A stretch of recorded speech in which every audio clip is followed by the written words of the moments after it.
오늘 주신 말씀을 가지고 성탄의 기쁨, 성탄의 기쁨이라는 주제로 하나님 말씀 증거하도록 하겠습니다. 예수를 믿는 사람은 기쁨을 누리며 그리고 기쁨을 가지고 살아가는 사람들입니다. 우리가 살아가고 있는 이 세상에는 한숨이 많고 그리고 슬픔이 많습니다. 시간이 지나고 세월이 흐르면 흐를수록 이 세상에서는 기쁨이 점점 줄어들고 사람들의 마음속에는 두려움이 더 커지고 두려움과 공포심이 세월이 지나면 지날수록 더 커져가게 됩니다. 이제 올해도 열흘 남짓이 지나면 2026년을 맞이합니다. 제가 어르신들께 이제 한 해가 다 지나가게 되는데 새해를 맞이하는 그 마음이 어떠십니까? 라고 이렇게 여쭈어보면은 기대감보다는 두려움이 더 앞선다라는 그러한 말씀을 하십니다. 젊었을 때는, 어렸을 때는 새해가 오면은 새로운 시작에 대한 그 기대가 있었는데 이제 80세를 넘어서고 보니까 새해가 반갑기보다는 이제 죽을 날이 더 가까워졌다라는 그런 생각이 들어서 자신의 마음이 편하지 않다라고 하십니다. 여러분 요양원에 한번 가보셨습니까? 요양원에 가보면은 어제까지 함께 이야기하던 대화하던 분이 오늘 세상을 떠나는 일도 아주 흔하게 일어나는 일입니다. 예수 그리스도를 알지 못하는 사람들에게 이 세상은요, 시간이 지나면 지날수록 참 허무하고 세월의 흐름은 결국 자기 자신에게 두려움으로 다가오게 됩니다. 그러나 성도는 다르지요. 성도는 슬픔이 가득한 이 세상 속에서도 기쁨을 잃지 않고 살아가는 사람입니다. 그 기쁨의 근원이 어디에 있겠습니까? 바로 예수 그리스도의 탄생, 곧 성탄에 있습니다. 예수님께서 탄생하시던 날 밤에 천사가 목자들에게 주었던 첫 번째 소식은 기쁨의 좋은 소식이었습니다. 천사는 목자들에게 말했습니다. 무서워하지 말라. 보라, 내가 온 세상에게 미칠 큰 기쁨의 좋은 소식을 너희에게 전하노라.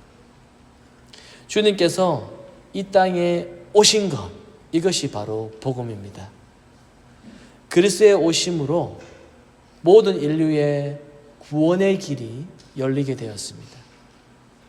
그래서 우리는 예수 그리스도께서 육신의 몸을 입고 사람의 몸을 입고 이 땅에 오신 그 사건 그 자체에서 우리는 참된 기쁨을 발견할 수가 있습니다. 우리가 이러한 기쁨을 알지 못한 채, 이 기쁨을 모른 채 교회 생활하고 신앙생활을 하게 된다면은 그 사람은 아직까지도 참된 그리스도인의 기쁨을 맛보지 못한 것입니다.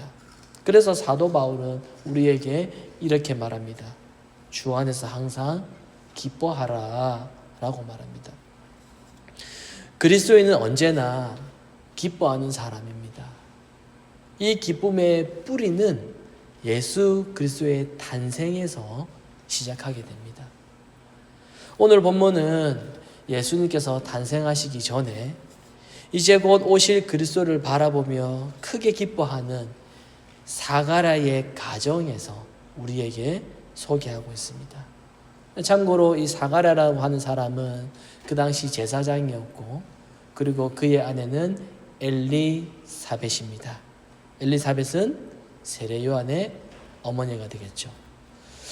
누가복음 1장에서는 우리에게 두 가지 놀라운 사실을 보여주고 있습니다. 첫 번째는 나이가 많아서 자녀를 낳을 수가 없던 이 엘리사벳이 하나님의 능력으로 세례 요한을 잉태하게 되었던 사건입니다. 그리고 두 번째는 처녀 마리아가 성령으로 예수 그리스도를 잉태하는 이 사건, 이 두 사건이 1장에 등장합니다. 당시에 처녀 마리아는 남자를 전혀 알지 못한 처녀였습니다. 그런데 어느 날 천사로부터 자기가 임신하게 될 것이라는 그 소식을 듣게 됩니다. 마리아는 놀랄 수밖에 없습니다. 그래서 천사는 이렇게 말합니다. 성령이 너에게 임하여 너가 낳은 아들은 하나님의 거룩한 아들이다. 이 말씀을 들었던 마리아는 이렇게 고백합니다. 옛날 성경에는 이렇게 표현해요. 주의 계집종이오니 여종이오니 말씀대로 이루어지이다. 그리고 천사는 마리아에게 또 하나의 징조를 알려줍니다. 바로 마리아의 친족 이 엘리사벳도 이 늙은 나이에 아이를 가졌다는 그 소식도 알려주게 됩니다. 이 소식을, 이 말을 천사로부터 마리아가 듣자마자 마리아는 곧바로 엘리사벳이 사는 동네로 향합니다. 그렇게 먼 동네는 아니었던 것 같아요. 왜냐하면 사가랴가 제사장이었고 예루살렘 그 주변에 살았던 것으로 그렇게 추론합니다. 마리아는 천사가 전한 하나님의 말씀을 믿었기 때문에 곧바로 엘리사벳이 사는 그 동네로 갔습니다. 천사는 마리아에게 2번이나 보라 그렇게 말합니다. 31절에 보면은 보라 내가 잉태하여 아들을 낳으리니, 36절 말씀에서도 보라 너의 친척 엘리사벳도 늙어서 아들을 임신하였다 이렇게 말해요. 여기서 보라라고 하는 이 말은 하나님께서 행하시는 이적을 직접 가서 확인하라, 보라, 바로 그 뜻입니다. 그래서 마리아는 곧바로 보라라고 했으니 엘리사벳을 찾아갔고 그곳에서 찾아갔더니 놀라운 일이 일어나게 되었습니다. 41절의 말씀 보면은 이런 일이 일어납니다. 엘리사벳이 이 마리아의 문안을 들을 때에 마리아가 가서 이제 문안 인사를 하잖아요. 그 말을 이제 엘리사벳이 듣지 않습니까? 들을 때에 이 엘리사벳이 늙은 여인이잖아요. 그 말을 들었을 때에, 찾아와서 들었을 때에 아이가 복중에서 뛰어놀았습니다. 엘리사벳의 태중에 있던 아이 누구죠? 세례요한이지 않습니까? 이 세례요한이 기쁨으로 뛰어놀았습니다. 엘리사벳은 이렇게 외칩니다. 44절이죠. 보라, 너희의 문안하는 소리가 내 귀에 들릴 때에 아기가 내 복중에서 기쁨으로 뛰어놀았다. 그렇게 말합니다. 여러분, 성경은 왜 이 장면을, 이 사건을 기록해 놓았을까요? 그것은 태중의 아이조차도 아직 밖으로 출생하지 않았습니다. 태중의 아이조차도 그리스도의 오심을 기뻐했다라는 그 사실을 보여주기 위함입니다. 그리스도의 탄생은 그만큼 기쁨의 소식입니다. 아직 세상에 태어나지도 않은 이 아이까지도 그 기쁨에 반응을 하고 있습니다. 마리아가 엘리사벳을 찾아갔을 때 마리아의 나이가 몇 살 정도가 되었을까요? 신학자들은 16살, 17살로 그렇게 추론합니다. 그렇게 어린 소녀였고 이 엘리사벳은 아주 늙은 할머니였어요. 이 젊은 처녀가 16살, 17살 이 어린 이 젊은 처녀가 늙은 할머니를 찾아간 겁니다. 마리아가 엘리사벳에게 가서 인사를 하고 안부를 묻자 이 엘리사벳은 젊은 이 처녀에게 무슨 일이 생겼는지 금방 알아차리게 되었습니다. 인사했는데, 찾아왔는데 무슨 일이 생겼는지 알게 되었어요. 그리고 엘리사벳은 성령의 충만함을 받고 마리아에게 이렇게 외칩니다. 여자 중에 너가 복이 있으며 너의 태중의 아이가 복이 있도다 라고 그렇게 말을 해요. 여러분, 복이 있다, 복이 있다라고 하는 이 말은 이스라엘 백성들에게는 아주 큰 의미가 있습니다. 우리 일반 사람들에게는, 현대인들에게는 참 복 있다, 복 받아라 라고 하는 이 말은 무슨 뜻인가요? 뭐 운이 좋다, 아니면 뭐 하는 일이 잘 되었다, 뭐 이런 의미로 드릴 수가 있지만은, 이스라엘 백성들에게 복이 있다 이 말은 언약의 하나님께서 약속하신 그 복이 임했다 이 뜻입니다. 바로 그 선언이에요. 마리아가 복된 이유는 태중의 아이 때문입니다. 그 아이는 창세기에서부터 약속된 여자의 후손이에요. 하나님께서 타락 이후에 사단에게 이렇게 말씀하셨습니다. 여자의 후손이 사단의 머리를, 뱀의 머리를 상하게 할 것이다. 이것이 바로 구원에 대한 최초의 약속이었습니다. 이 약속은 사단의 세력으로부터 하나님의 백성을 건져내어서 교회를 세우시겠다라고 하는 약속의 말씀입니다. 그래서 그 중요한 약속의 말씀을 아담과 하와 이후로 모든 사람들이 다 알게 되었습니다. 다 들었잖아요. 다 알고 있었어요.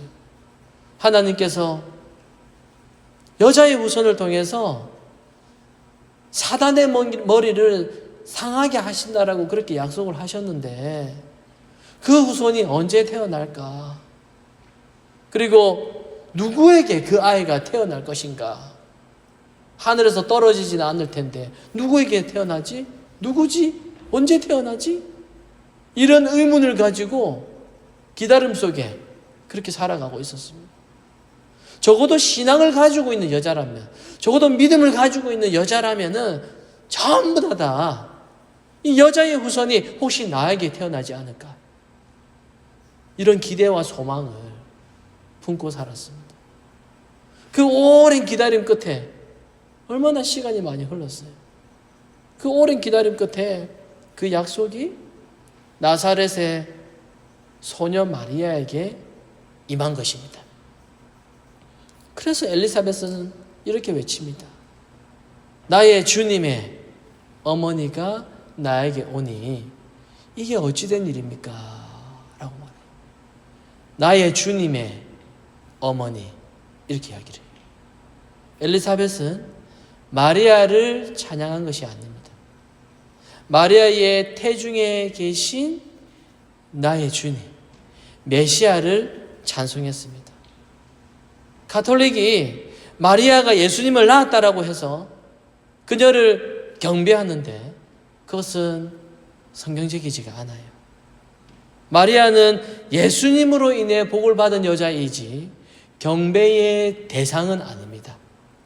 성경은 오직 예수 그리스도만 높이고 있습니다.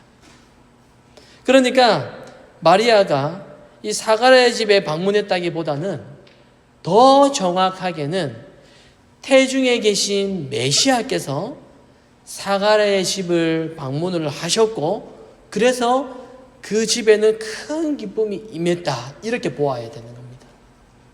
그리고 이 기쁨은 온 이스라엘의 기쁨이 되었고 지금 오늘날에도 온 세상의 기쁨이 됩니다. 여러분, 마리아가 처음에 천사로부터 임신 소식을 들었을 때 그 사실은 16살, 17살 이 아가씨가 처녀로서 받아들이기가 굉장히 어려웠을 겁니다. 여러분, 만약에 그런 일이 일어나지는 않겠지만 만약에 우리의 자녀가 결혼도 안 했는데 갑자기 임신했다라고 말하면은 여러분은 어떻게 하시겠습니까? 하늘이 무너지는 충격을 받지 않겠습니까? 그러면 교회의 지리도 받아야 되는데, 아니면 숨기고 싶은 생각이 들겠죠. 주변 사람들에게는 어떻게 말하지? 다른 주로 이사를 가야 되나? 험한 생각이 다 들지 않겠습니까? 사연 없는 사람이 어디 있어요? 당시 유대인들의 법에 의하면 이 마리아는요, 죽음이에요. 사형을 당해야 되는 제목이었습니다. 어디서? 그러나 마리아는 이 극히 어려운 상황 속에서도 하나님의 말씀에 순종을 합니다. 그럼에도 불구하고 마리아는 이렇게 말합니다. 저는 주의 여종이오니 주의 계집종이오니 하신 말씀대로 나에게 이루어지이다. 아멘이라는 말이잖아요. 믿습니다. 여러분, 이 믿음과 이 순종은요, 하나님의 나라의 법칙입니다. 믿음은 순종으로 드러나게 되고 순종은 믿음의 열매예요. 그러니까 하나님의 나라에서 믿음을 가지고 있는 사람은 어떤 어려운 일이 일어나더라도 그것이 하나님의 뜻이라면은 순종하게 되어지는 겁니다. 순종하게끔. 오늘날 많은 사람들이 믿음과 순종을 분리시켜서 생각합니다. 마음으로 믿으면 되지. 굳이 행동까지, 순종까지 그렇게 할 필요가 있느냐라고 생각을 하는 거죠. 현대인들은 기본적으로 다른 사람들의 말을 듣기를 싫어해요. 자기가 말을 하고 싶어 하고 자기가 가르치고 싶어 해요. 자기가 하고 싶은 대로 살고 싶지 누구 말 듣는 거 이런 거 싫어합니다. 부모가 성경의 가르침에 순종하지 않는데 자녀에게 교회 가라, 예배 드려라, 신앙생활 바로 해라 그렇게 말하면요 그거 설득력 없습니다. 엄마, 나는 하나님을 나 마음속으로 믿고 있어. 나 하나님 믿는다고. 꼭 교회 간다고 해서 그게 천국 가는 거야? 성경 어디에 보니까 하나님 중심을 보신다며, 마음을 보신다며. 나도 마음으로 믿고 있다고 지금. 안 믿는 거 아니라고. 믿고 있다고. 라고 이렇게 대답해버리면은 대부분의 교회를 다니는 부모들은 아무 말도 못합니다. 믿는다고 하니까. 더 이상 말하면 관계가 틀어지는 것이 두렵거든요. 여러분, 이러한 현상은 믿음과 순종을 별개의 문제로 생각하기 때문입니다. 어른들도 마찬가지예요. 자기는 하나님을 믿는다라고 하지만은 성경의 가르침에 대해서 따르고 싶어 하지는 않아요. 자녀들이 그렇게 말하는 것처럼 어른들도 하나님 믿어요. 그러나 성경의 가르침에 순종하고 싶지 않습니다. 그냥 은혜만 받고 싶어요. 그냥 은혜만 받으면 돼요. 자기가 믿는 건 믿는 거고 내가 하기 싫은 건 하기 싫은 겁니다. 그것이 정말로 믿음이라면은 그 믿음이 나에게 어떻게 주어졌고 그리고 그 믿음을 누가 주셨는지를 생각하지 못하면은 순종은 못하게 되는 거예요. 순종은 하기 싫은 겁니다. 여러분, 사람이 그렇습니다. 우리의 내면 속에는 자기 생각이 꽉 자리 잡고 있습니다. 자기 생각이 자리 잡고 있고 나의 생각이 더 중요하다고 생각이 됩니다. 결국 이렇게 되면 믿음이 없다라는 그러한 결론에 이르게 되는 거죠. 여러분, 그러나 성경은 그렇게 가르치지 않습니다. 하나님을 믿는 사람은 반드시 하나님의 말씀에 순종하도록 하나님께서 이끌어 가시는 겁니다. 마리아와 엘리사벳은 하나님의 말씀이 반드시 이루어질 그것을 믿었어요. 45절에서 말씀하잖아요. 주께서 하신 말씀이 반드시 이루어지리라. 그렇게 말씀합니다. 사랑하는 성도 여러분, 하나님의 언약의 말씀을 믿고 사는 가정에는요, 그 가정에는 늘 기쁨이 있습니다. 세상 어디에서 이런 참된 기쁨을 우리가 찾을 수가 있을까요? 직장 가시면 참된 기쁨이 있습니까? 돈 많으면 참된 기쁨이 있습니까? 여러분, 성공하면은 참된 기쁨을 찾을 수가 있습니까? 일시적일 수 있으나 참된 기쁨을 찾을 수가 없어요. 가진 거 다 가졌고 돈도 많고 세상적으로 성공한 사람도 인생의 그 마지막에는 허무하다고 말을 합니다. 두려워서 벌벌 떨어요. 두려워서. 우리가 왜 병원에 건강검진 받기가 두렵습니까? 큰 병 있을까 봐. 그래서 못 가는 거거든요. 두려워하는 겁니다.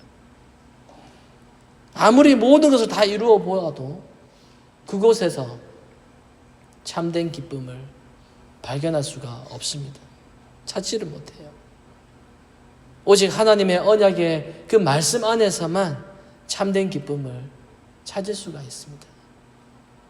아브라함과 이삭과 야곱은요, 이 땅에서 그야말로 나그네로 살았습니다. 인생 자체가 이방인의 삶이었어요.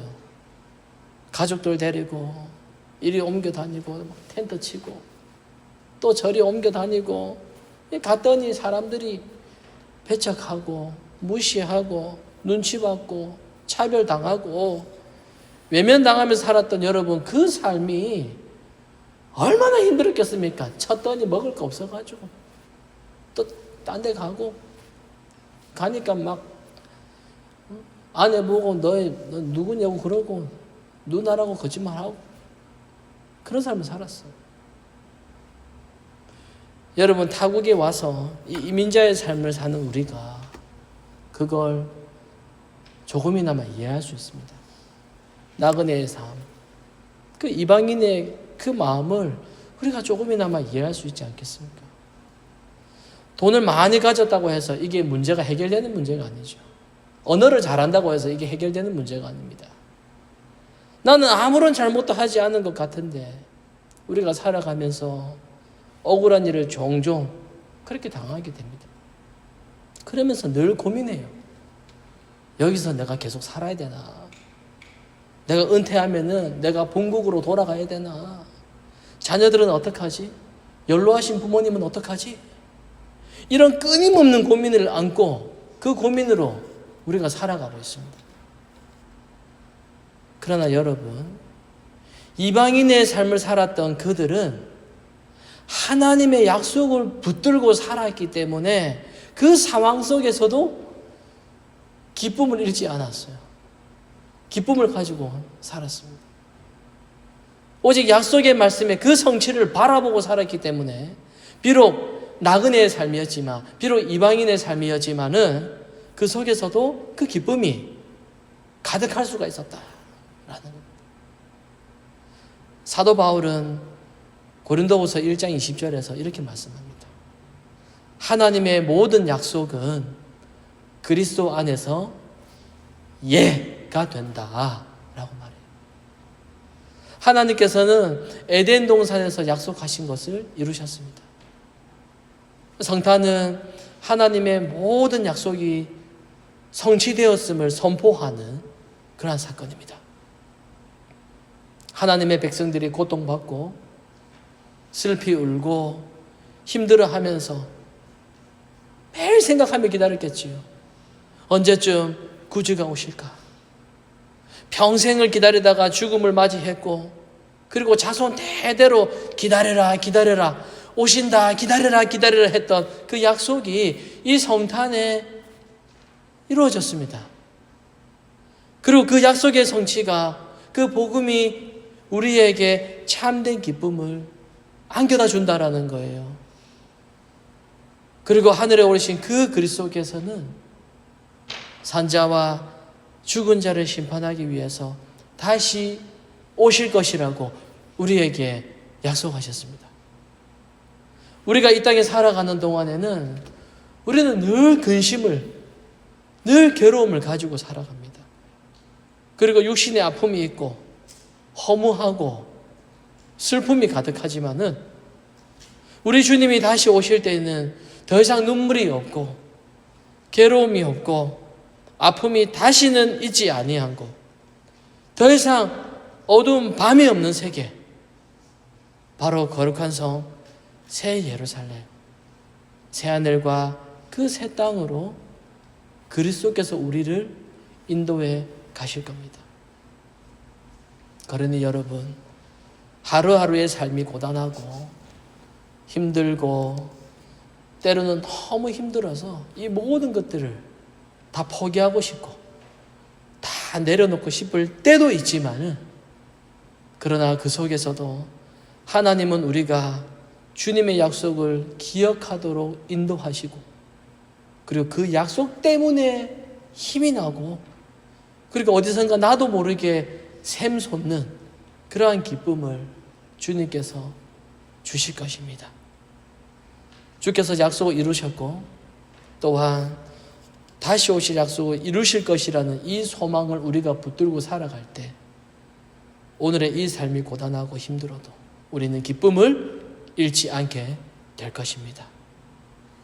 오늘 주신 이 말씀을 붙잡으시고 하나님의 언약을 믿는 가운데 성탄의 참된 기쁨이 여러분의 삶과 또 가정에 충만하시기를 성부와 성자와 성령의 이름으로 축원합니다. 아멘.